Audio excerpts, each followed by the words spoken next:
et hakkame siis liha valmistama. Et ma teen tavaliselt siis ettevalmistused siis eelmise päeva õhtul. Et lõikan siis siuksed, mul on praegu siin seakaela karbonaad ja lõikan siis siuksed suuremad kuubikud nendest. Nii, ja siis panen nad kaussi.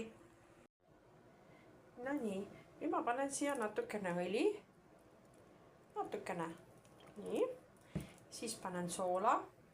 No, umbes 2 lusikat. Nii, nüüd ma panen natukene pipart.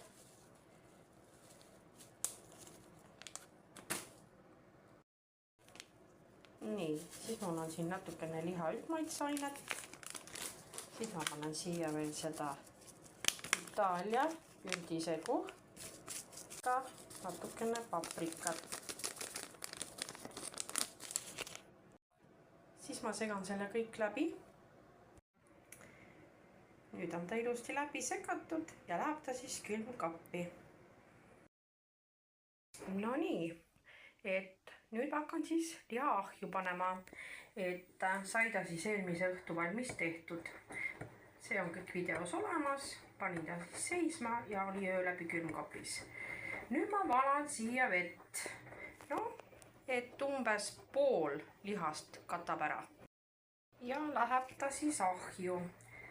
Praegu panen ta siis 200 kraadi juurde. Ja on ta siis nii kaua 200-ga, kuni ta siis pealt on ära pruunistunud. Siis ma segan, panen veel natukeseks ja pärast keeran siis 160 peale ja lasen vähemalt tund aega peale seda kindlasti haududa. Ja siis võtan ta välja. Ja nii kaua, kui siis on liha ahjus, valmistan ma ette salati. Et siin ma tahan täna teha sükest vürtsikat salatit. Et siin on siis seinakapsast natukene, tavalist kapsapead, on niisugused asjad, mis siin kodus külmikust leidus. On ka riiporgand, üks suurem sibul, viinamarjad, tavaliselt ma kasutan värsket kurki, kui on. Ja siis samuti üks õun, riivisin ära. Ja nüüd ma maitsestan ära. Kõigepealt panen natukene oliivõli. Natukene.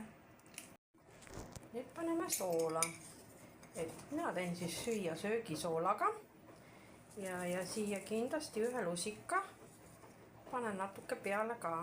Nii, siis natukene suhkrut. Nii, ja muidugi lisan ka natukene äädikut. Pärast siis, kui ära segab maitsete, vaja paneme juurde.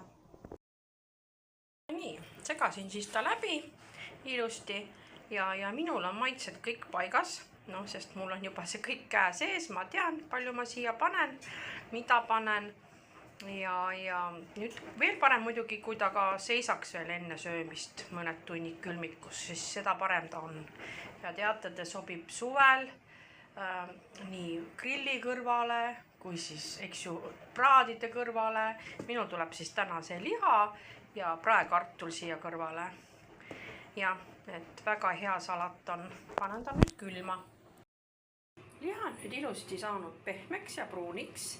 Ja nüüd ma siis valan ta kaussi. Siis ette valmistatud, viiluteks lõigatud 2 sibulat. Ja valan nüüd liha siia sibula peale.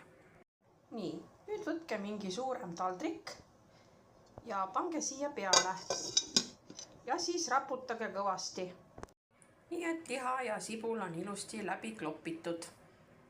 Ja pakun seda siis praekartuli ja salati kõrvale. Ja ongi minu tänane toit valmis. Ja tisu ka teile.